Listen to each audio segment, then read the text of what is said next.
Well, what's up, Group Coach Nation?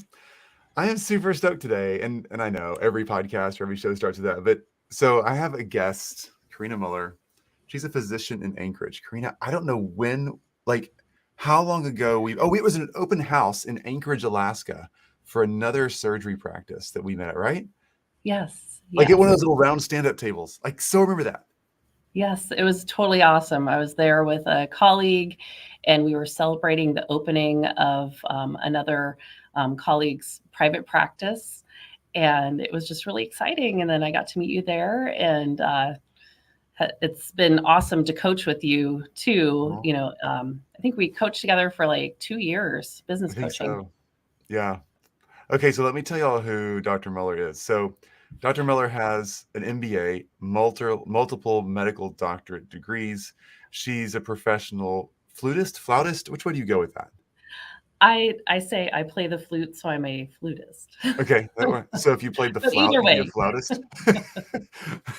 And she's just written a book, and she has a mastermind group coaching program for female physicians, helping them launch and start or succeed in their private practices. But her book is about like really leveling up your life, an octave higher in her terms from a music standpoint.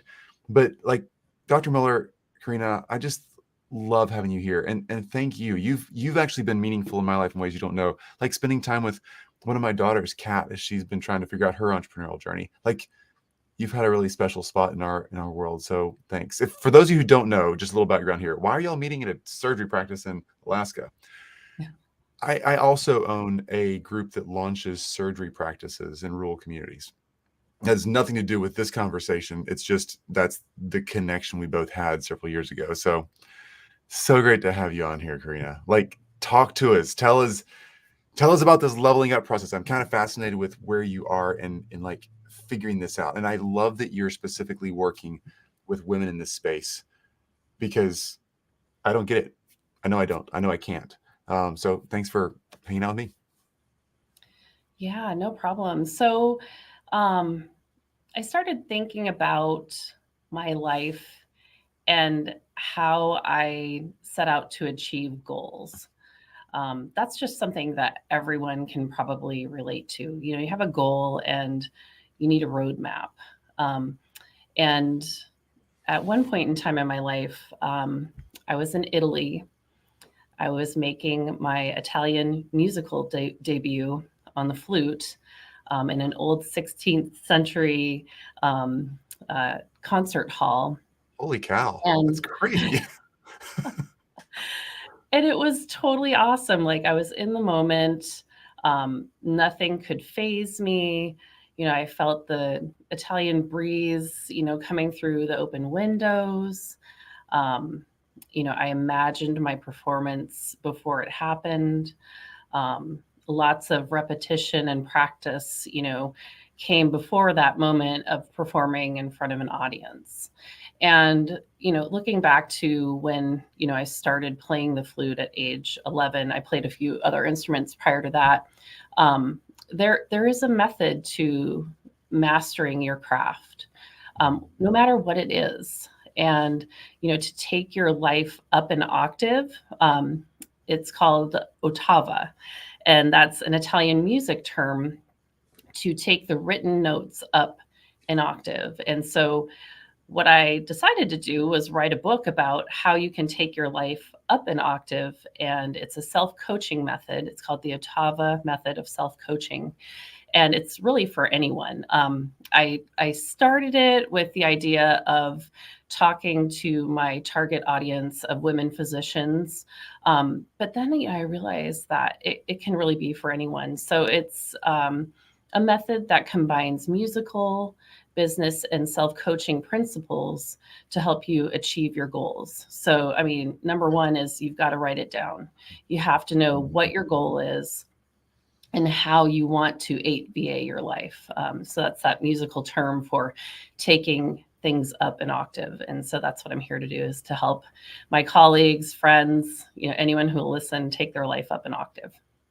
All right, so talk about that a little bit more. I'm just gonna like put a few things on the screen here. You just said number one, you got to write it down. Yes. Why is that so important? Like here's where I am. I write things down when I think they're important, and because I'll forget them if I Mhm. don't. They just get Yeah. because the world's noisy, right? But then the stuff that I don't, for me at least, the stuff that I don't write down and check in on at least once a week, just simply never gets accomplished. Mhm. Why is it that way? Well, statistics show that about 42% of people who write down their goals, they have a 42% increased rate of achieving them. So knowing what it is that you're trying to achieve is important, and putting it pen to paper, that is what helps you. You can pivot in any way. You can try to get to that goal. I mean, you are writing your life's musical composition. I mean, Yeah. that's kind of the metaphor there. You are your own goal maestro. And Hmm. so, if you set out to do something, you've got to write it down first, because then you can pivot. You can look and see what helps you on that way to achieving the goal with the steps that are laid out in the book. Yeah. And you can also see what works for you and what doesn't work, and form a different algorithm on how to get there. That makes so much sense. 42% difference just from writing it down. Hmm. That's incredible. Okay. Can Yeah, you, I know you can't like give us the whole book right here. We don't have time for sure. that. Can you give us step two? Sure. It's defining your core values. It's Uh, called tonic function in music. So, in a musical composition, you have the beginning, kind of the middle, and the end, and you encounter some dissonance in chord progressions. Things where you're like, all right, here comes the music, here's the middle part. Ooh, it sounds like it's just about ready to resolve. And now it's gone back to the tonic function, which is your home base. And defining your core values is very similar. It's something that you don't waver from, something you always return to in making decisions, in setting goals. What are your core values? I love creativity. That's one thing I just need to have in my life daily. Creating, being musical. And so, that's something that I think people have to define, so that, even if your core values change over time, or you have a goal to have a core value more incorporated in your life, you can write it down and work towards it, and know that there might be some dissonance along the way, but that it will eventually resolve. And learning how to be comfortable within the dissonance is an important part of the Ottava method. Core values are tough. Yeah. Like they really are. They're tough because like, at least for me, and every time I have any conversation about core values with anybody, it's like we kind of know what our core values are. Like I want to be kind. I want to be someone who's honest or full of integrity. I want to be. I don't know if being a good husband to Jill and a good dad to my kids is a core value. I'm not sure if that's a core thing to do or if that's actually a value. I don't know what it is. But then like connecting that to making real strategic business decisions or life decisions based on your values, it's pretty clear when it's like, are you going to be honest or not? Okay. Am I going to be kind or mean? Okay. But when Mhm. it's like, am I going to build this business model this way or that way? Which one impacts my life more than another? That's a tough one. And I think a lot of us right now, particularly when we're recording this early in the year, it's it's tough to sort out because sometimes our goals and our big pushes that we thought of are kind of interrupting who we really are and what we really know is what we want our life to look like, you know? Yeah, and sometimes it can be an internal struggle too. I mean, you say, all right, I think that this should be one of my core values, but is it really? Like, what is it that, drives you to achieve that goal? And is it really something that you think you're aligned with? You know, Mhm. Yeah. so sometimes that dissonance can come in defining your core values, because are you doing it for someone else, or are you doing it for yourself? Like, Oh, wow. um, I think identifying that, analyzing it, I mean, it's getting pretty deep here, but it is part of knowing who you are, and starting with the end in mind, like Stephen Covey says. Mhm. Where do you want to be at the end of all of this, at this goal? um, looking at that and even working backwards, maybe that will help someone to define their core values. That's really great. You mentioned something in Samuel that made me think of someone in our mastermind. Corinna, you've been in there, and they said we were doing our annual planning as a group a few weeks ago, whatever, and they said something like, like you just said, are you doing this for yourself or doing it for somebody else? And they kind of identified for all of us how much of the push that we're doing, that we kind of break our schedule over and we break our health routines over, and we say, oh, I'm doing this for the kids, I'm doing this for my family, I'm doing this for my community, whatever. But really, we're just kind of doing it for our own pride and arrogance. And it's really not what's best for what we care about the most, those key relationships. But we're still doing it, blaming it on them. And when it came down to our core values in that conversations, it was like, oh my gosh, this is not really what I'm trying to accomplish. Mm-hmm. I'm reaching this high successful bar more for myself and my own sense of pride, I guess, but I'm blaming it on, oh, I'm doing this for my family, but it's not, they don't really want me to do that. It's kind of interesting. Yeah. So untangling, what is the real core value there? Do I really want to serve my family, or do I really want to serve my own ambition? Neither one might be wrong. Just what do you want to do? And in working with my target audience of high functioning, mainly type A physicians who strive for perfectionism, when you'll never be perfect in any aspect of life. So striving for an intangible goal is something that, we talk about in coaching. Intangible business goals, personal goals, professional goals, thinking that you can affect every outcome of a patient encounter. Just kind of being realistic and talking about that with a group of supportive people is really something that I find to be important, because I wish I would have had that as a younger physician, just getting out of residency, to know that there are other people who are going through exactly what I was going through, or having the same thoughts, and, they're not right or wrong, but, they, get you through to figure out what your core values are. So, yeah. Can you just unpack that for just a minute? By the way, if y'all want to know where to find Corinna, she's right here at octaviacreative.com, right down the screen. I'm going to spell it for those of you who are listening in and not watching on the bottom of the screen. OttavaCreative.com. It is all things about her new book, where the group coaching model, like, just reach out to her there. Find her. If you know a physician, by the way, a female physician who's in private practice or thinking about private practice, Corinna's that person for that person. Yeah. Can't wait to see your new book too. Okay. So can you just kind of unpack a little bit more? I want to go back to this core value thing.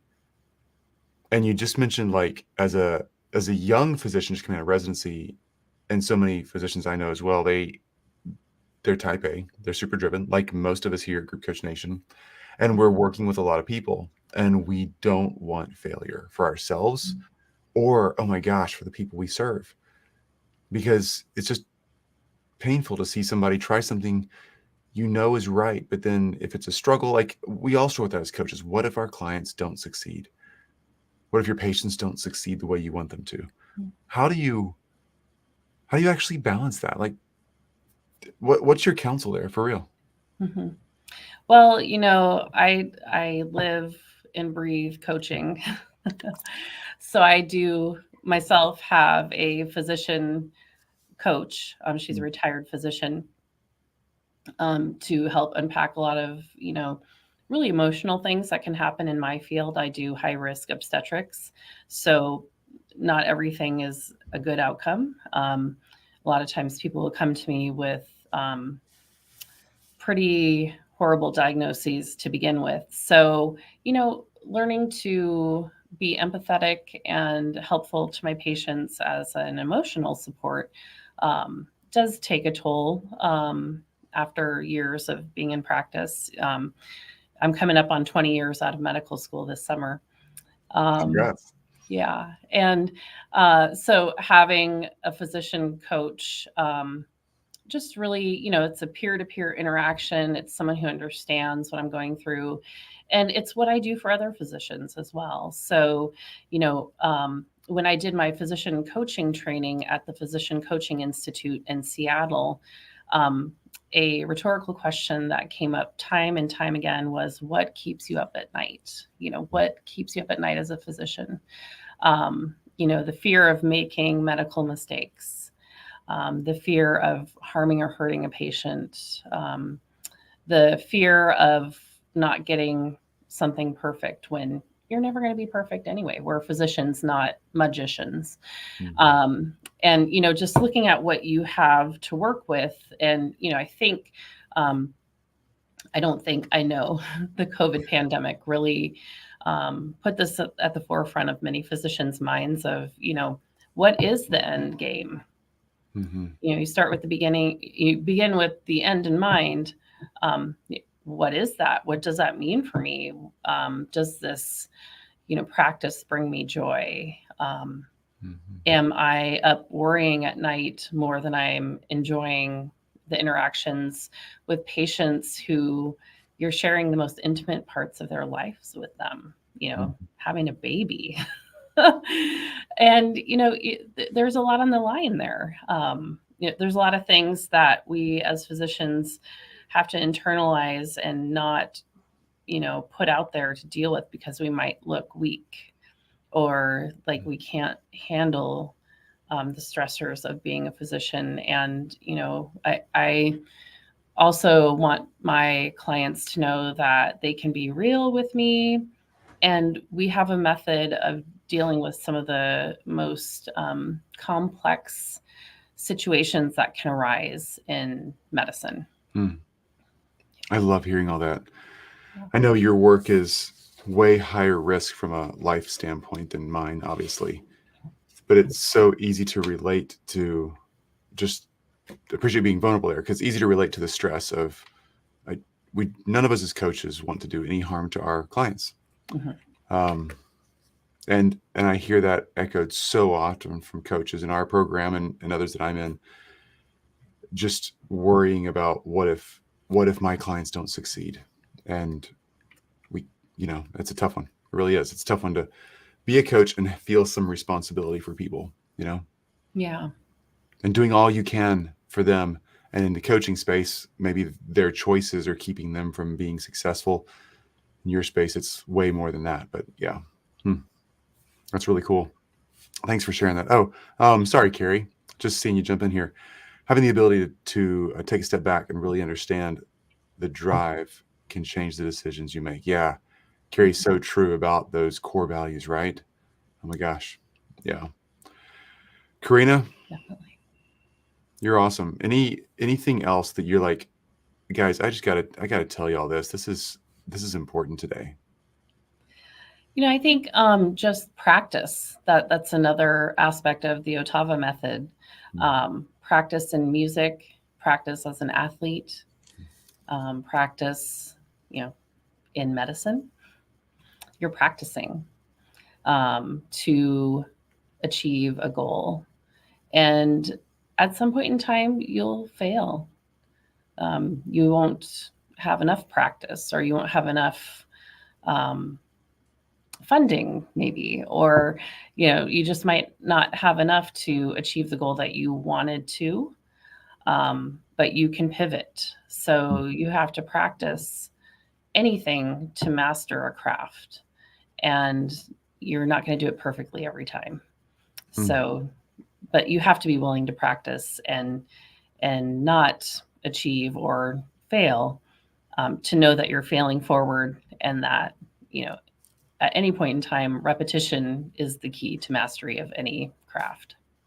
That is so helpful to hear. It's so not easy for me to believe Right. because we all just want to get out there and get it done. Like, okay, this is going to be the one. This conversation, this podcast, this book launch, this coaching program, this sales call, this outreach plan, whatever. This is it. We're going to win.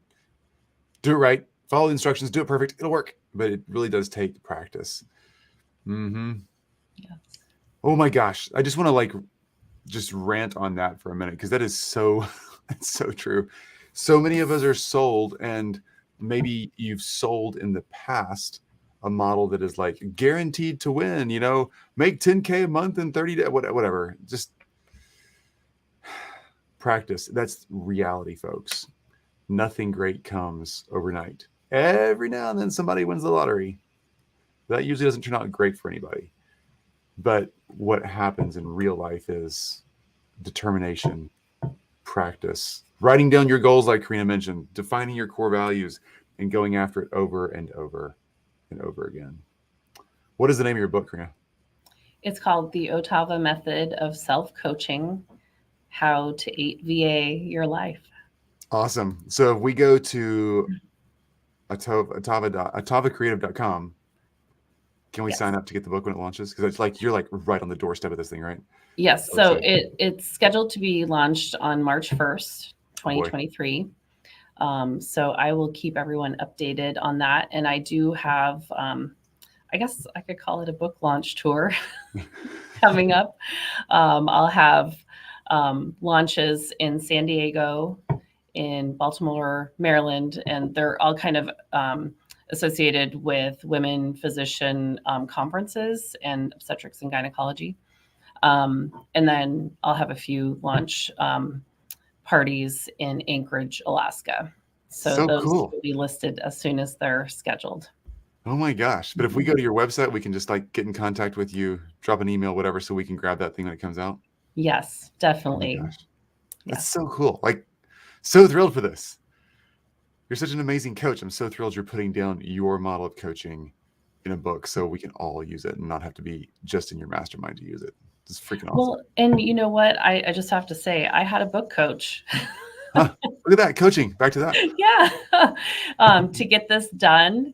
And I mean, if you have something living in your mind that you have always wanted to put into book form, she's awesome. Joanna Hunt Boyer. She's a book coach. She's ghostwritten for people. My book is not ghostwritten. She's ghostwritten for celebrities. She has a program where you can do group coaching and develop the idea of your book, and also put it out there and have the editing done. And then they have marketing of your book cover and all the things that go into that behind the scenes. Yeah, that actually make it work and not just be a book that only a few of your friends ever read. Yeah. Yeah. That's awesome.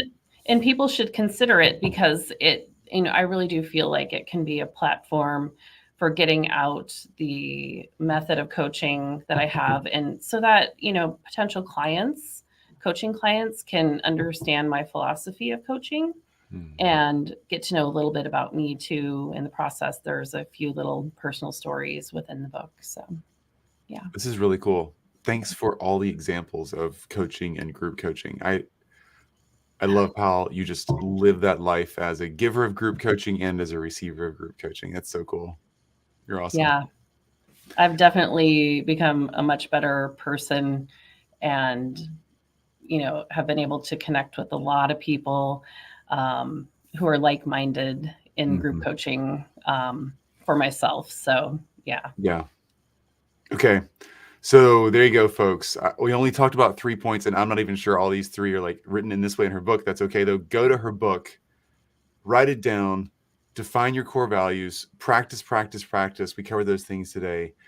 But go to Ottava Creative, OTTAVA creative.com, and say hi to Corinna. Corinna, thank you so much for being in my world for so many years now. Oh my gosh. Thank you. It's so great to just hang out again. It really is. I'm so honored. Whatever. You with your 17 degrees and your professional flute career and blah, blah, blah. All right. Dr. Muller, a privilege. Talk soon. Thank you. Bye.